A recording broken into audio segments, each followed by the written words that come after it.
বিশ্বজুড়ে নাকি চলছে তৃতীয় বিশ্বযুদ্ধ। বর্তমান পরিস্থিতি পর্যালোচনা করে এমনটাই মন্তব্য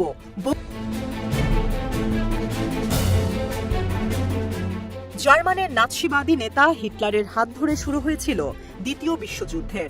আর 21 শতকের এই সময় এসে হিটলার যেন পুনরায় ফিরে এসেছেন ইসরায়েলের প্রধানমন্ত্রী বেনিয়ামিন নেতানিয়াহুর রূপে।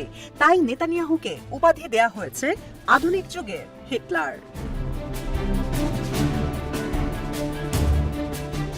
গাজা ও লেবাননে আগ্রাসনের তীব্র নিন্দা জানিয়ে ইরানের পররাষ্ট্রমন্ত্রীর মুখপাত্র ইসমাইল বাকে বলেন, আন্তর্জাতিক সম্প্রদায়ের উচিত নেতানিয়াহু সহ ইসরায়েলের অন্যান্য রাজনৈতিক নেতৃবৃন্দের বিরুদ্ধে কঠিন ব্যবস্থা নেয়া, কেননা নেতানিয়াহুই হিটলারের নতুন ভার্সন। হিটলারের যেমন নেশা ছিল একের পর এক অঞ্চল দখল করা, ঠিক সেইভাবে নেতানিয়াহু অবৈধভাবে হাত বাড়ান।